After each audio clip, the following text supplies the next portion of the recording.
Au moins du boulot, on a vraiment aux dangers parce que aux la déontologie, il y a journalisme, mais ça que les autres autant et puis au bandaki depuis Bamboka. Donc ils ont que non na loyinga donc ngombele kaka obimika reçu caméra ngombelo ando PC là que yo danger. Non. Pour les lopena bisolé to na bakini wana to die be mission e belé to ebe na biso bango te mais les lo mona kaka donc ya lamuki na tongo kaka ayebi même pas musique en oiseau sala ebité artiste ni na netel abimisaka nzembo tel oyebité molingo sa mamba musique mais non faut bo bandela donc nous litambo na minute danger à l'équipe bango donc tout bozo mona wana donc non bo monate donc nous litambo na minute donc désormais dorénavant l'intellectualisme dans la presse congolaise doit primer donc mikolo pas parole sur yo ningino mambali ki police te à presse pesanga film wana na beta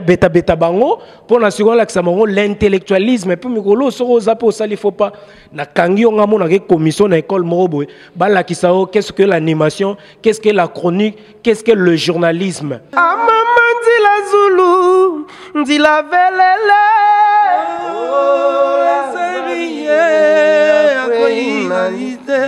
amamandi la zulu ndi la velele Mesdames, Messieurs, chers téléspectateurs fidèles de cette émission, exprimez-vous. Donc, bienvenue encore une fois dans votre émission, exprimez-vous. Les lots, qui exceptionnellement pour notre sa programme, il y a funérailles, il y a matanga, et puis il y a rapatriement, il y a corps, il y a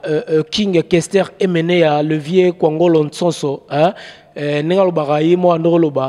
descendants d'Abraham donc tu peux savoir nos programmes nyonso nengem ekolekela donc tokuta na biso nyonso jeudi oyo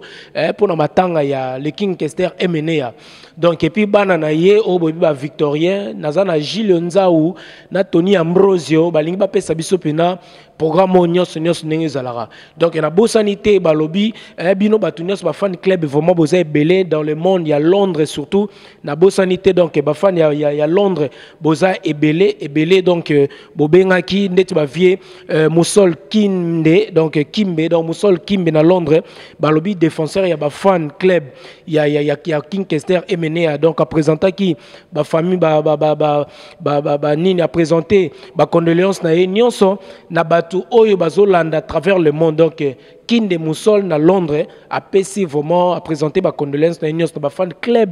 tout il y a monde parce qu'ils a représenté à fan club il y a Kester Emenea donc la famille biologique nyonso a présenté ba condoléances na Atari Wambe donc Atari Wambe sans plus tarder je vais inviter les artistes donc bana Kester oyo bobi ke bazana mawa mais lelo ba accepter ba le capo na ba pesa programme maison pactole Willy Sionga na bosante balobi wasam diakota to bosani pété mon vieux na Zolanda yo moko yebi et si qu'on a pas le zali donc mon vieux Alexis Yamamoto voilà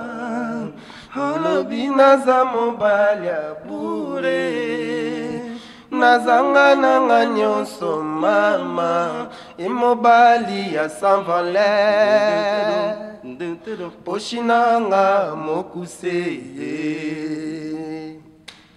nakokamwa mingi makopino boyanga mama holobi naza mobali ya pamba holobi naza mobali ya bure nazanga nanga nyonso mama mobali ya sanvale poshinanga mokuse wana ya bongo 16 balobi 16 ezanga kala mingi te balobi Patrick Zola international ba fi nyonso abia bobi ke boya na matanga jeudi oyo le matanga ekobima bobo sanate boleka pa l'international Patrick Zola pona ba mesh na mino brésilien bozanga te boleka Gloria Mansoni production Gloria Mansoni donc na bosaniote balobi binonso boza mon général grade Nkumbu Tony Ambrosio na landi na yambio na Gilles Nzaou les artistes to poussana na biso moi Dimitri Kotoyo balobi parce que jeudi quand il y a vie ezokene kin donc elongwa awa et elongwa awa plutôt vendredi pour bazwango samedi vendredi 28 bozango samedi 1er mars na Kinshasa. Bopesa la non ba programme ngeza non deni puis bobisenga bozali kamoza très important pour le ba mais bopesa non programme et puis to kota na marambo to kota quoi. Bon, merci Noli Tamboulé Sage pour l'opportunité. Dengue programme nyonsu et ils ont publié et tout voilà mais tu y juste pour topé ça maintenant programme OESA officiel au président Lolo Moutima et puis na maison Pactol Mobimba et puis Guy Kimvula na ba vient na biso Titi les Valois ba Mbotanganga Rouf ndenge ba pesi maintenant programme officiel donc jeudi à partir à 14h tous en à 8e arrondissement na métro Madeleine na église on appelle Madeleine place de ça la messe ya requiem ya grand prêtre de Lukunzinga et on a tous les victoriens à Zoloba et puis mututu oyo alinga ki emene ya nabi ke batu ba congolais tout presque bazana souvenir ya makasi ya malamu et pas ya emene ya gote pas emene ya quoi donc bozanga te communauté na biso congolaise mobimba parce que monde entier baroya mindele batutu baroya rolela toujours tout rendre grand prêtre ba dernier hommage yango donc po azali kaka mutu ya musique kakate azali na ba branche ebele makambo ebele o amemaki makambo ebele o amemaki kachamboka na biso parce que ba série ya bane 80 mbatata ya Gaillard mais robeta seigneur ndalo ba idianga kombutatu donc dans sentir quoi réglage ya danger mata gaïtan mais mon abena donc mutaki ya Dimitri à Kotakoli intapé ça les bien donc à maman ça la bienvenue bongolo donc à maman ma forme maman ba pièce donc colo pièce accueilli donc ban à Paris ya on a aussi un archevêque Fataki Mbala archevêque de la mode ya rolé la vienne à pièce Cyril Kina ya rolé la vienne à pièce Berado prince des Amondes ya rolé la vienne à pièce na bossanité les boss Doudou Lukao ndeka tolobaki ya rolé la vienne à pièce Doudou Lukao ya jeune entrepreneur Doudou Lukao boss donc pour alomina mina na potombongo si là donc etikala pa na ye quoi société wazo gérer pena makambo donc Doudou Lukao les boss kozanga te na bino elongo na Dadi Mabibi mukonza ya Mombele sans oublier Océan Océan Lazare quoi donc bozanga te pour na koya ko rendre ba dernier hommage ya vie na bino ponenga sala rato yebiti asala mama musique asala mambo ya idéologie ya intellectualisme pe ezali donc mambo ebele donc ba bolene na ba anglais ebele donc yango tozo bengisa tout le monde quoi ba ya journée wana vraiment pour ba chérie ya bien boya ndeka ka nolitamba hotel koloba pona basuki bolekaka epa ya Patrick Zola international pona basala bino ba soin et puis pona salon na bino bokende na studio 45 na Château d'Eau epa ya Ogidi Kabaka na Alpha Ngungu Château d'Eau donc bokosala basuki na bino en tout cas boya ebele to ya kolela vie na pièce to bengisi ba dame ba première dame net Loris la congolaise ba mère na biso ba Pepe Yakunji bazali na mwana mvwama ba Nicolette Ndangani Kiset ba Tete Mabilama ba Jolita ba Laurinda Kiafilwa ba Nancy Mendes la chinoise donc boya vraiment to ya kolela papa vraiment voilà quoi. Merci beaucoup Gilles Nzaou balobi yo mutoyebi ko betara forme hein balobo betara forme po ba vie mufuna lobi ke abanda ba blouson banda pinado bandi blouson banda awati okena na Kinshasa a changer les sociétés na beng sibino nyonso boya vraiment tozala elongo les jours là vraiment et vous a bien Tony Ambrosio MT Molisu na bato azolo ba pona programme il y a orchestre ndengezali et puis lilobani soko baksa quoi ouais lilobalanga on a bakisa ke jour on a singa vraiment na bato tout balinga Tony Ambrosio na balinga grand prêtre de Likonzinga tout monde na wana donc ba sœur ba papa ba maman y a ces pelisagi bino alors ba ke kungela ta forme ayebisa bino makambo ebele donc bozala wana vraiment junior mondele na la présence finanga les blancs la délégation euta Hollande donc bozala wana Guy Foli les Gaillardo Natacha Penda na bosanité batu tout balinga biso Victor Eleison Victor Eserta aluta continue wa donc bozela disque on a 10 mi biso batu to yembe on a grand prêtre vala mala cause mais na yebi ke bo sepela Balobi Guilhem Aïndou, le mannequin Guilhem Aïndou. Donc, il y a vraiment, on a vu que les Cambo avait un orchestre, et ça le passe. Le mannequin de Paris, Guilhem Aïndou, oh, il y a vraiment. Apocalypse 22, balobi, ozana ba billet, mokonga na soya ozwa billet na ngai, lobby fona mona au Vietnam, pona komana kini na corps à vie, po côté ya mouvement kuna Kilombari, donc tisiko na moni billet te quoi. Vina nga bwana Mosele na ebite sozo yoka, donc. Des missions na Molière billet nanga na moni yango te nga fona ke la vie nanga va la mal à cause po ya ki nanga nzela moko to ya na Air France na première classe donc kulu dimbala mambo billet nde simba te donc billet nanga fona monango po biso to abana na ebiso nde to représenter image na épreuve ane na album nanga fait vert bato basombi yango ba mona nzembo mo ezana ya ngabelo na honora qui vient nanga de son vivant ayoka qui pas pesenga ba coup de chapeau donc ba victorien bosomba disque wana na fait vert avant 10 mi boyoka ba boulot to sala ki wana na fait vert bo CP. Merci beaucoup Balbi ba Francis Bozo donc Francis Bozo brother Mavinga tozala zala wana donc Francis Bozo brother Mavinga donc le programme namoni ngo ba accessoire eloko nini o vraiment bo ba ki na ngaso bozala ngo besoin faut bolobela. Ngana ba ngana expliquer ba tout que non au moment du boulot, on a vraiment aux dangers parce que aux la déontologie, il y a journalisme, mais ça ils ont l'accès autant et puis au bandagi on depuis Bamboka. Donc ils ont non na lo yinga donc ngombele gaga obimika reçu caméra ngombelo ando PC là que yo danger. Non. Donc nous litam mon minute danger à l'équipe donc tout bozo mona wana donc non bo monate donc nous litambo na minute donc ezayi donc na bo sanité brother Mavinga yo yebika et puis vient nga et même bitumbu ingénieur yo yebi fie photo de lavier donc couronne bena ya Gaillard photo de lavier parce que ngane na bo et pas toujours na motema parce que lelo o soki Gilionza wata Gilionza c'est grâce à qui que c'est remené mutu wa zamani ou a pessi idéologie ou a pessi makambotu. Donc yango jeudi à partir à 14h tous on a église catholique ya salle mythique ya Olympia et ça musique ya Olympia donc ça musique Jean Ranger Smith a la biso adresse bo mona nengezana to pala su mon kunga nzemo mo viando e mayondre mama nzambe bo mingi banzila vele la bamnini to souffler la ngo poto kota makila ya Yesu nako bangate o Lazarie akwe inali amama nzila zulu nzila velele oh Lazarie akwe inali amama nzila zulu nzila velele oh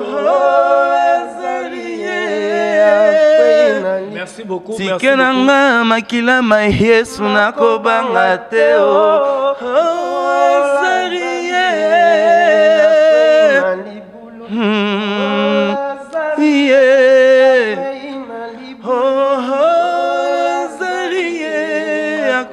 Merci beaucoup Pajou Simba TTC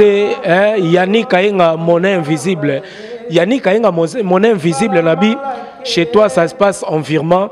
Merci beaucoup Yannick Ayenga a insisté Nabi. Yannick Ayenga monnaie invisible. Pajou Simba TTC Gino Fantasme. Yayo Angwana. Obosaki ko remercier Batutu Angola au bazar de cœur Nabiso wazo sala matanga parce que ban Angola ba benga kinga. Sans oublier Ange Bongo Befeya et puis mon petit propre Flavio Nzao. Donc elle a dit et puis Sernanga Kembi Mireille na kini ndenge bozo sala ba organisation ba pour les salama ba bandro les mata donc grand prêtre Leli Kunzinga azokolo donc na complété donc jeudi wana tozana messe après messe corps et qui est directement aéroport Roissy Charles de Gaulle. On préparer donc le vendredi soir donc le vendredi soir corps et Koti na kati à Air France samedi na Tongo Bossala Moulongo, donc Bossala Moulongo, boulevard Mobimba, Tina palais du peuple, pour un grand prêtre. Bamsou Bakansa Kasoke mené à Koufi et que les Kanans Kandengwana. Mais à rien, Bissot Zolé là, Toyebi, Onion Subosali. Pour les lover na biso biso tozanga ezarien tozanga na kata mukili est en bangantaba mais bana kini bolakisa bango bolakisa ba vieux wana ba vieux jaloux bolakisa bango ke no bolingaka king to komana bana Kinshasa bolanda biso à travers Molière télévision donc dans lobby jeudi awa tozana messe le vendredi correct aéroport il y a Roissy Charles de Gaulle donc le samedi na tongo bozala ngwana bika Air France Air Yaka donc excusez pour la publicité donc samedi na tongo corps ya Kester MNE eza déjà na kati ya Kinshasa, donc vous allez exposer na esplanade palais du peuple. Donc Dadi Dimbala Simba depuis Angola, donc landa Rodrigo Maimba RM Pro, Marc Jacob Prod, na bo c'était Bélange Ngunja, donc Ngunza Bélange balobi studio de luxe, na bo sanité pe balobi Lazance Pedro. Merci na ndenge na bana Suisse boyamba ki biso to sepela ki ya trop. Merci vraiment na bino noso. Et là ni bo bakisa susu balobi que bana ko sala bino passé. Na bo s'expliquer quoi. Mais tu comprends était appel anonyme ya ba marque ba menace tala bo ke bana bino omoni wa banda ba menace ba nini opo soki ndenge nini bozo critiquer soki ndenge tala bo ke bana bino. Omoni wana ke grand prêtre de Likonzinga et puis biso tona méchant ya danger ba petit na ye vient na biso ba kati vi na ye na kati kati. Donc toujours regretter pété mingi parce que à Kennedy ba Jackson ba kendaka plein de succès et bon liwa na est-ce que kozana na mai et kozana na zamba to ba rolela yo te oyebiti. Alors ma motema mabele gati ndenge vient na biso Félix Wazeko alobaka batu musu na Congo ko motema mabe pena ya mbamba pena na kati ali sasina. Donc motema mabe wana il faut échanger to changer biso ba congolais. Koinaka muninga na yo akota na sama bele so tika na mukili ndo ogane nini parce que biso tout roleka. Biso tout roleka. Mais koninga to précéder liwa muninga o linga muninga précéder yo muninga kenda avant yo.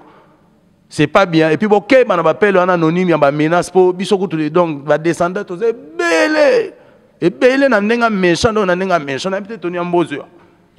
Ouais, biso to ba descendant direct quoi. Ya iva la mal à cause quoi. Tant que tout ça na donc imagine to banda ko représentant quoi. L'esprit de Kilombari on a minute de ato ti barrage à une troisième phase quoi. Donc et logo ya ti. Il va la mal à cause tout le monde entier et les liés et l'obéleli de son vivant banda on dit mettez marega ignorance mais les autres au monde ba ha ba maloba mo ezobima kala na bosala wapi. Banda vivre na ignorance. Donc vieux ayaki na makambo ebele na ndule na biso siko akei akenango. Ouais donc atikeli ka biso ba petit na moi partition. Ba o bazwa ki coup par correspondance donc mampanga po biso na minute o via Roberto za ba professeur. Po via sali makambo ebele nani on a Congo na sala langage etikala pe langila. Mon ndinga masolo poko kuta pe na mbili ya belle au parlementaire langila pe ayoka mpele télé. Donc, vous comprenez, allez, mon mystique. Bon, après un siècle. Donc, tout ça, il y a la mal à cause. Donc, ça, c'est pour un calabando tellement podium. Ngombelega, net, moi, pasteur, moi, zoté. Mais, vieux pénal, un microbicine, à telle émission, donc, aïe, mystique, avec scanten. Vous comprenez? Bango tout na tous les mouvements les loba au lo balangi la mais to banda on a kinini on a fait na zoebela banda benga biso ba voyou mais le biso kuto parlementaire langi la te e ko mangombele voilà donc na article la bino micro pour na bo 650 mois na des annoncé déjà na 6 pour na article la bino micro donc na bengi na ouais 10 minutes comme tout à l'heure donc na bengi ba staff nyonso ya Paris o nga vrai parisien mikolo na bi boroyi ba na bino mikolo so bika motalobi sans le Paris sera pris c'est que ça idéologie à Noli Tambo na mikolo ça système à l'intellectualisme na presse parce que trop d'insanité ba vient na le roi ba di londolé ba Marc Tabou ba ça vraiment belé ba ça ba ene na biso hein donc ba ina nga petit na Noli ba Marlène Kassang aussi on va respecter musala oyo bozé belé ba tunyon so donc boya to sangana et na bo santé na Belgique concert na nga na Belgique yemora yebi donc na bo sanité. L'intellectualisme dans la presse congolaise doit primer. Ça, je dis. Et puis, l'intellectualisme dans la presse congolaise doit primer, quoi. Il faut que l'idéologie vienne le kunku sample. Pour voir la musique. On a un mot dans la image la musique. Mais na moni pena massa na idéologie pour les lopena bisolé to na bakini wana to die be mission e belé to ebe na biso bango te mais lelo mona kaka donc ya lamuki na tongo kaka ayebi même pas musique ya ngwazo sala ayebi te artiste ni na netel abimisa ka nzembo tel oyebi te molingo sa mamba musique mais non faut bo bandela donc voilà quoi ndena lobby l'intellectualisme désormais dorénavant l'intellectualisme dans la presse congolaise doit primer. Donc, Mikolo, pas parole, sur quoi yon n'ino mambali qui police te à presse. pesanga film wana na beta bango pour na seconde la bango l'intellectualisme puis mikolo soko zapo sali faut pas na kangi nga mona ke commission na école moroboy bala kisao qu'est-ce que l'animation, qu'est-ce que la chronique, qu'est-ce que le journalisme. Pour tous les journalistes c'était mais tous les chroniqueurs et puis monsieur tous les animateurs donc bah fait nanga na si a dit l'ondolé maktabu bino tout bozola nanga na sûr que boza en commun accord nanga. Pour ne pas monopoliser la parole, que l'artiste est désannoncé. Donc moi déjà, na bengsi ba groupe Nyonso, héritier Scramwell, Jezeb Ilamba, babi le représentant à Paris. Balbi yo vie à Waterloo Mokonza Italie, Madine Italia. Ba Janice Cramboya Toya, na bengsi bino ba staff à Paris donc na bo santé bata Belgique boye belé, ba Loris la congolaise, bata Boufatu, ba Zaina mona Vama. Donc boza vraiment ebelé. Et balobi Shida Tambwe donc non Sheda Tambwe Sheda Tambwe babi yo zarakota ba na Autriche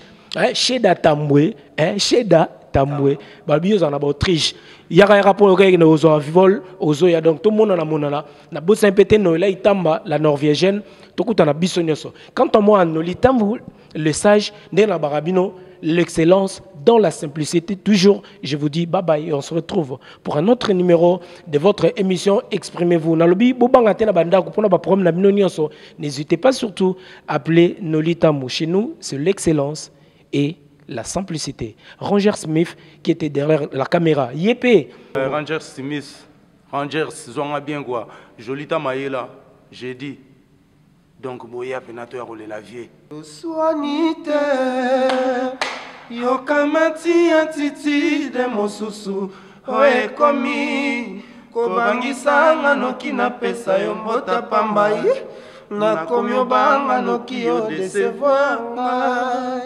Nani angwale si chéri na ngai makanisi ya mabebo yero, posa na yezala kise, chéri na nga boyanga. Bonini bato ya mokili balinga kase basia baninga solo mokili yango tonda n'esprit ya satana